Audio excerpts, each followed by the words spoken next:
Hey, how y'all doing? Yeah, woo! All right, good. Okay, before we get started, guys, real quick, just got one announcement that I don't think it wasn't made earlier and stuff, but it was made last night. If you were at the family meeting last night, you know this. Y'all know how lucky you are to have Justin Donahue as your pastor right there. And so, if you've ever gone to another youth group, you probably can see the difference. But Justin got his ordination last night, yeah. So that means it's a big fancy word to say he's legit, okay? Yeah. He might be even too legit to quit. So, taking it away, but it was too, Clay knows. Yeah. All right, so we've been in this series called Sincerely God, and we've talked 2 weeks now. Who remembers what the first week was about? The Bible is a love letter, right? Good job. Okay, what was the second week about? The Bible is your guide right there, right? All right. So tonight we're going to be talking about the Bible is an invitation, okay? So when you think of invitations, I know like you probably think about like Sweet 16s, or maybe some of you are lucky enough to have gotten that little wedding announcement and stuff. Oh, please save the date for Miss and Mr. and all that kind of yucky stuff. And I've gotten a few, though. When you get to my age, you see some interesting things come through. So they don't put the little checkbox anymore of check yes or no. They get like creative, and they come up with some other ones. So I've jotted down a few of them for you. So some of them are, you check either no, I'm not going to be there, or yes, I will be there with bells on. I'm like, I'm not going to be there. So it goes down from that. I will be there without bells. I will be there in spite of the bell controversy. Some of them are regretfully declining, and then some are regretfully attending. I don't know who puts that one down. Some like that is enthusiastically attending, and some is enthusiastically declining. And then you have the ones that are declined to respond, but will ultimately attend. And then if you're in the South, you get the ones that are more personal. They'll come up to you in your face like, I can't wait to be there. I'm going to be there no matter what happens. Come hell or high water, I'm going to make it and everything. But then on the day of, they call you and let you know, yeah, I'm sick, or the kid's sick, the dog is sick, I broke a leg, I broke a nail, whatever it is. I just can't make it today. And they expect you to say, oh, bless your heart. It's okay. You can come. But yeah, so we're going to talk about, though, the Bible is, yes, there is an invitation to be born again. So there is a birthday invitation in here. Yes, you're invited to the wedding feast between the church and Christ as the groom, but there's a lot more to it. So we're going to watch a clip real fast. I think that'll set us up nicely.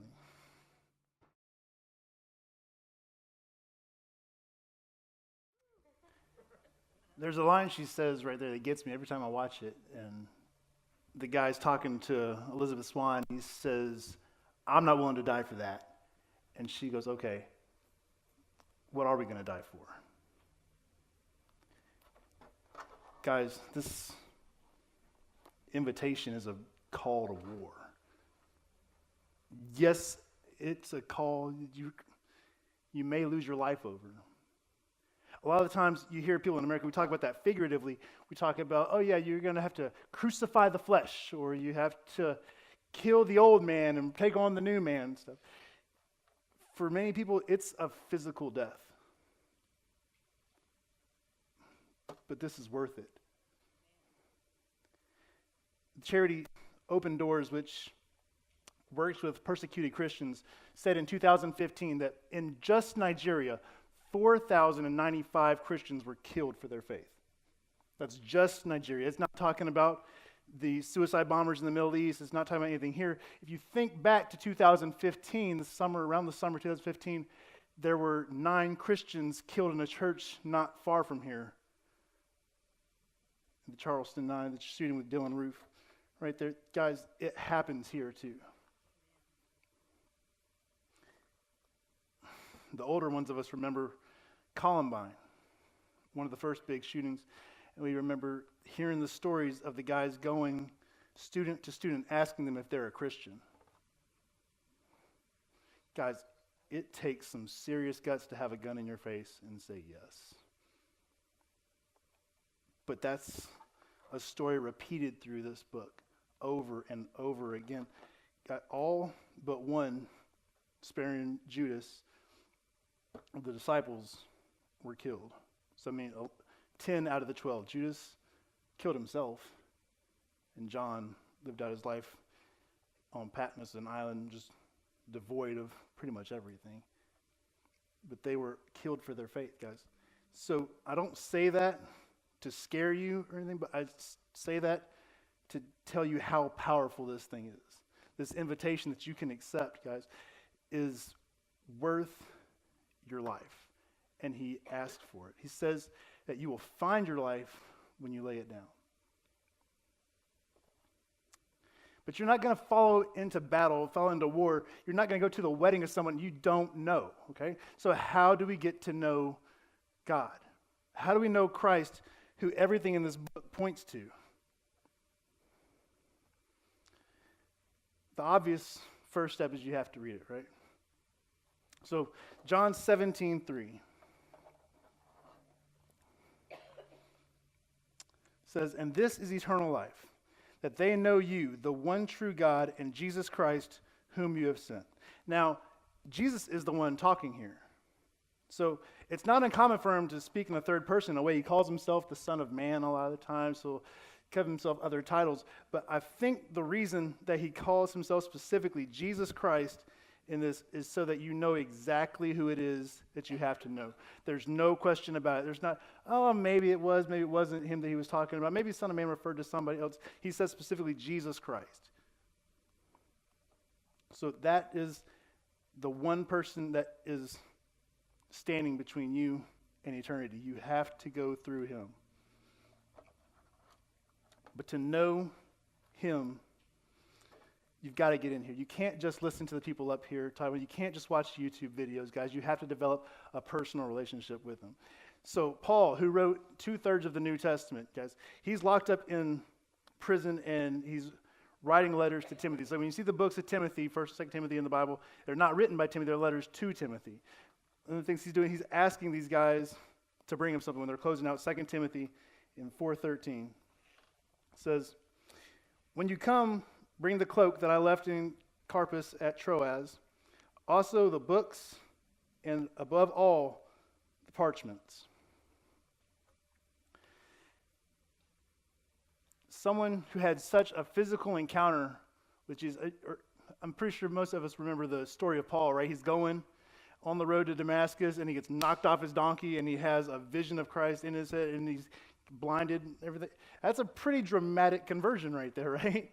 It's hard to forget who that is that came to you after all the persecuting and stuff that he had done. But he's saying, guys, I need these things that are going to be written down records that I can look at to remember who it is that I'm doing all this for. Locked up in prison, beaten within an inch of his life multiple times, tarred. The punishment was terrible, guys. But so how does that apply to us today? Many of us aren't going to be put in prison or have to have someone come and bring us things like cloaks or our books or letters that we've written back and forth that remind us how great Christ is. But a lot of that comes, guys, from knowing this Bible. You have to get in there. You've got to discover who it is, and you need to be sharing it. The more you share something, the better you're going to learn it, right? Remember when I was at Chick-fil-A, one of the ways that they teach you how to do something is a 3-step system. How many Chick-fil-A people we have in the house? Yeah, see, they know. I'm talking about. They're probably going to break it out when I do it. All right? Who likes Chick-fil-A? All right, there you go. So obviously the system works. Okay? So say you're breading chicken. You know they use fancy, full, real chicken breast. It's not out of a freezer or anything like that. Well, I mean, it comes out of a freezer and thaws out, but it's not like pre-breaded and like McDonald's pink slime kind of stuff. So you take your chicken breast and you dunk it into the milk wash, then you throw it into the bread, and you bread it, you put the flour on top, you press it and all that kind of stuff, and then you take it, set it aside so it can go in the fryer. So when you're teaching somebody to do it, you do it the first time. You're like, okay, watch. Here's how it goes. Blah, blah, blah, blah, boom, boom, done. Okay? And then, so you have them do it. You come up, and now you're talking them through it. You're saying, okay, now you're going to do this. Okay, then do this. Now do that. No, do that again. Okay. And then I'll put it over here. Great. Okay, now the third time, you're going to do all of it, okay? So they're going to do it as they tell you how to do it, okay? And it ingrains it inside of you. That's what we kind of have to do with the gospel, guys. When you're going out sharing these things with people, guys, you got to repeat stuff over and over again. You're going to come up to conflicts with people, and they're going to ask you questions that you don't know the answer to. You're going to have to be like, you're going to have to man up and be like, hey, look, I don't know the answer to that right now, but I know someone who does, or I know where to get it, and come back and do that, okay? With that repetition, guys, comes memorization. So the next thing you got to do, you got to memorize God's letter, okay? So Matthew 4:3-4 says, and the tempter came and said to him, if you are the Son of God, command these stones to become loaves of bread. But he answered, it is written, man shall not live by bread alone, but by every word that comes from the mouth of God.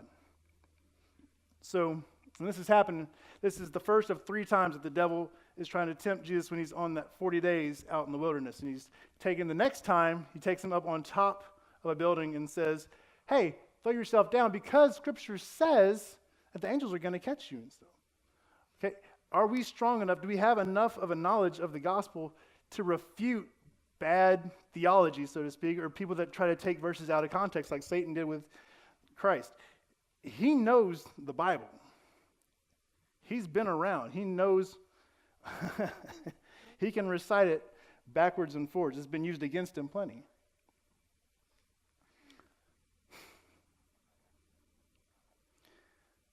Do we have enough of a grounding to be able to say it is written? I know I'm probably chief among sinners, guilty of not always being in this every single day, making sure that it's a priority. I try to a lot of the time. It happens a lot of the time, but we all get busy with life and stuff, right? We all make excuses. Then that's exactly what it is. It's just an excuse. We all, if we stop and look at our day, we can say, hey, look, there was 10 minutes here.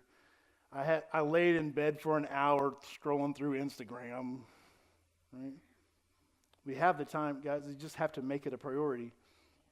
And when you understand the debt that he paid for you and what he can do to transform your life, the better you understand that, the more you realize what a priority it should be and how important it is to do that on a regular basis. All right, next step is you got to let God's letter guide you. Last week we talked about how it's our guide, right? So if you look at Psalms 119, 105, your word is a lamp to my feet and a light to my path. So if you're like old like me, been around, you got that King James stuck in your head, a light unto my feet. Right? So a light unto your feet. We all have questions that we wonder, well, do I do this or do I do that? Sometimes this looks good and this looks good, and we don't know which one to do. Many times, though, guys, if you dig deep enough into Scripture, you can find an example of somebody who was in a situation very similar, and you'll find the right answer to do. But sometimes better than Googling, what does the Bible say about X, you can go to someone like Justin, like your leaders, and ask, and they will give you a first-hand experience. Sometimes it's a lot tougher, guys. Sometimes it's like, hey, this college looks good, and this college looks good, and I have no clue which one I need to do. They're both great options. They both have my major. They're both 250 miles from the house or whatever it is. And you need someone who's going to sit there with you and say, hey, I honestly can't give you the correct answer to that, but we need to pray about it, and you're going to get a peace about which one to do. A lot of times it's making that decision, and then the peace comes, and you decide, okay, I'm going with this. I'm going to trust that God can use me in this situation. All right, last one. Accept God's invitation. So John 20, 30, and 31. Now, Jesus did many other signs in the presence of the disciples, which are not written in this book. But these are written so that you may believe that Jesus is the Christ, the Son of God, and that they believe that by believing you may have life in his name.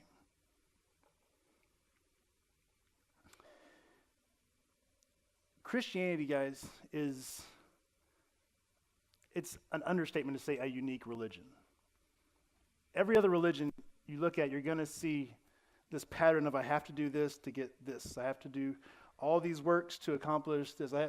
I die, I have to come back reincarnated, and I have to be better in the next life, and then I get better again, and all this kind of stuff. Christianity is the only religion where God, whoever created you in that religion, searches you out. He says, I stand at the door and I knock. See, he's come, look, from the beginning of time, guys. You look in the garden, as soon as Adam fell, that day, God is in the garden. Adam, where are you? It's not that he didn't know where Adam was. He wanted Adam to turn and acknowledge him. That's what he's asking us to do, guys, is he's searching us out. He's given us that invitation to come and do life with him, to lay down our life, to give him our struggles, to let him be that true north when we make a decision.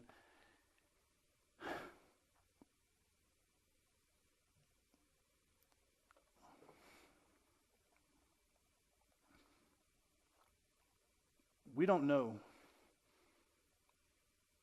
when our time is up. Every breath we take is a gift. I pray that nothing happens as people leave out of here tonight, guys, but it very well could. I know from when I was your age, when my friends and me were your age, it wasn't always the popular thing to be a Christian, or it wasn't always looked highly upon by your peers to be a Christian. You didn't want to necessarily be a Christian because it meant, oh, I can't do this and I can't do that. I'll just get to it later. When I'm done and I've had my fun, that's when I'll accept Christ. We don't ever know when that's going to be too late, guys. And not that it might be too late because you've gotten in an accident and you've lost your life. But when you live that life of sin, guys, you make mistakes, and sin never affects just you.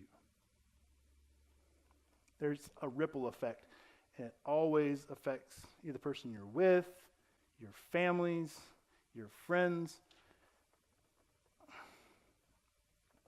This decision to follow Christ, guys, is impactful beyond yourself.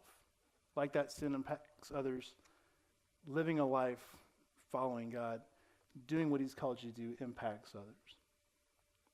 I could stand here for hours and tell you all the different characteristics of God, but there's a video we're about to watch that will sum it up a lot quicker than I ever could. And it's not all-encompassing, but it's a good start. So I'm going to pray. We're going to watch that, and then we'll go back into worship. Father, I just thank you for the opportunity to come and spread your word, Lord. Thank you that you love us so much, God, to send your only Son, to take on everything. God, such a burden, Lord, such a pain to be crucified on the cross for us, Lord, who we deserve it, and he did nothing to deserve it, Father. So I pray that you would move on the hearts of these students, Lord, that they would be bold and they would talk to their leaders, they would talk to Justin or Dee, Lord, about a decision for you. We thank you, Lord, in Jesus' name. Amen. The Bible says, my king is the king of the Jews. He's a king of Israel. He's a king of righteousness. He's a king of the ages. He's a king of heaven. He's a king of glory. He's the king of kings, and he's the Lord of lords. That's my king. I wonder, do you know him? My king is a sovereign king. No means of measure can define his limitless love. He's enduringly strong. He's entirely sincere. He's eternally steadfast. He's immortally graceful. He's imperially powerful. He's impartially merciful. Do you know him? He's the greatest phenomenon that has ever crossed the horizon of this world. He's God's Son. He's a sinner's Savior.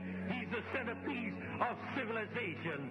He's unparalleled. He's unprecedented. He is the Lord loftiest idea in literature.